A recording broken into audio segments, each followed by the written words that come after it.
Iranian Foreign Minister Javad Zarif has described the killing as murder and said terrorists are responsible. He says there are indications of Israel playing a role, although he did not provide any evidence of that. Israel has refused to comment.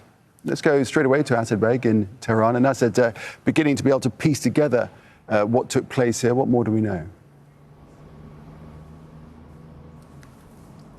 Well, the confirmation came via the Defense Ministry in a statement. Now, they said that Mohsen Fakhrizadeh, came under attack alongside his guards by terrorists. He was seriously injured, taken to hospital, and medics were unable to save his life, and he died today. Now, they gave their condolences to the Supreme Leader, Ayatollah Khamenei, and the nation. Now, some of the news outlets here, the semi-official ones, have given a bit more detail. They said that there was a sound of an explosion and an exchange of gunfire. They also said 3 or 4 assailants were killed in that exchange. Now, another news agency linked to the Revolutionary Guard, they said that a truck was used to block his car. That truck then exploded, and he died. This attack actually took place at 2:30 local time. Now, as you've said, Foreign Minister Javad Zarif has responded. He's the first official to actually point the finger in that tweet where he named Israel. He said that he has strong indications of Israeli involvement. We've also had advisor to the Supreme Leader Ayatollah Khamenei vowing a response to the attackers. We've had the head of the Revolutionary Guard saying that this is an attempt to stop Iran gaining new sciences. And he was Mohsen Fakhrizadeh was a very senior figure in the nuclear program and the missile program, and this will be a major blow to Iran. Yeah, we don't know who was responsible, of course, but why would people have wanted Mohsen Fakhrizadeh killed?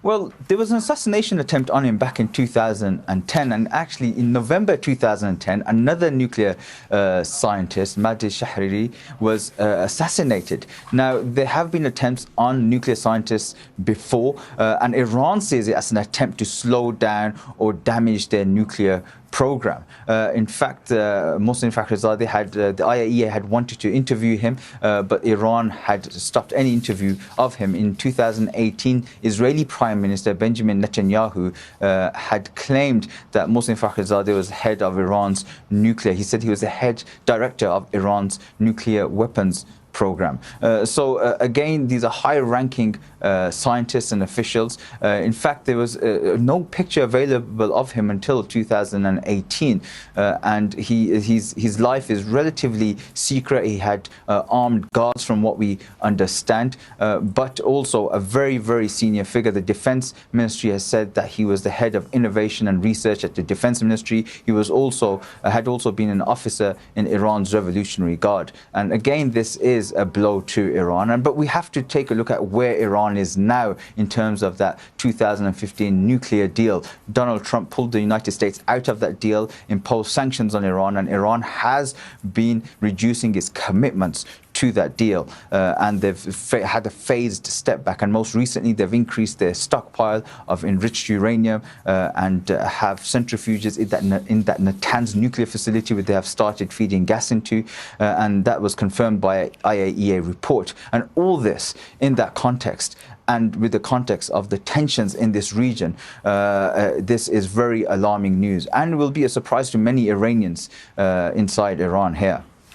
Asad, thanks for that. Asad Beg there in Tehran. Well, as Asad was just referring to, between 2010 and 2012, Tehran accused Israel and the United States of carrying out targeted killings of 4 Iranian scientists.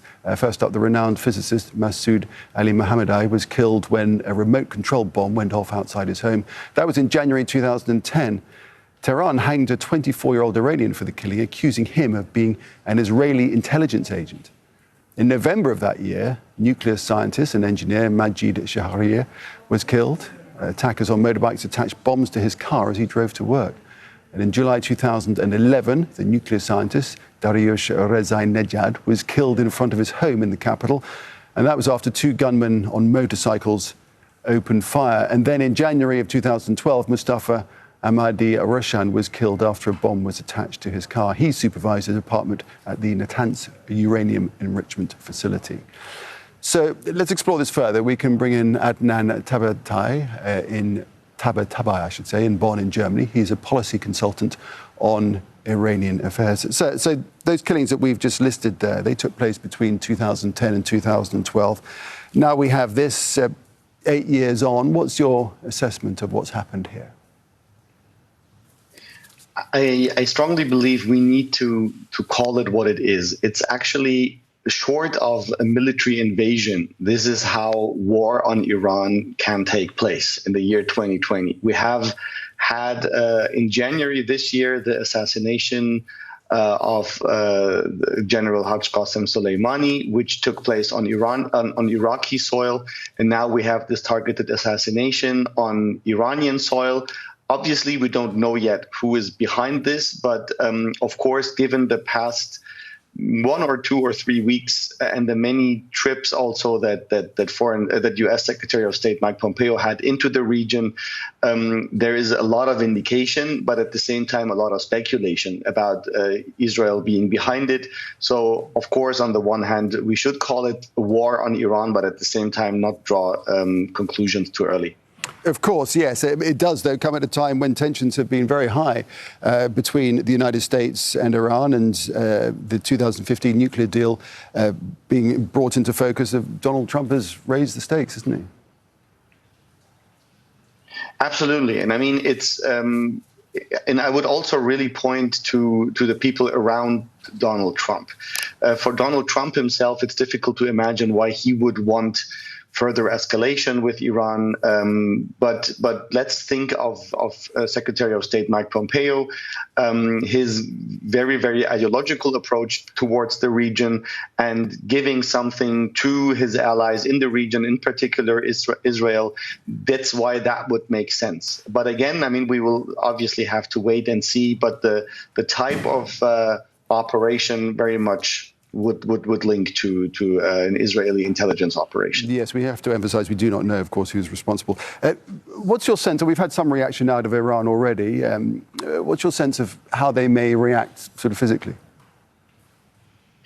What I have been observing in the past months, and actually even throughout the Trump presidency, is that the Iranian side has understood very well that the U.S. approach is meant to either drag Iran from an extremely weakened position to the negotiating table, or to drag Iran into committing a big mistake that could lead to an all-out war. And I think this latter aspect is important here, that some sort of provocations that can happen through some cyber attacks, media smear campaigns, some operations in Iraq or Syria is one thing, but now an operation that has been carried out in Tehran.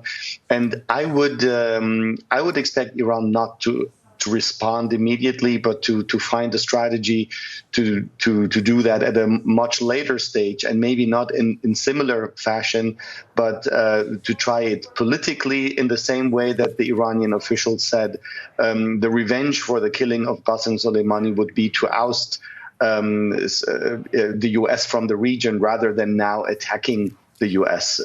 Troops in the region, for example. So I would rather see it in this light. Adnan Tabatabai, we appreciate your perspective on this. Thank you.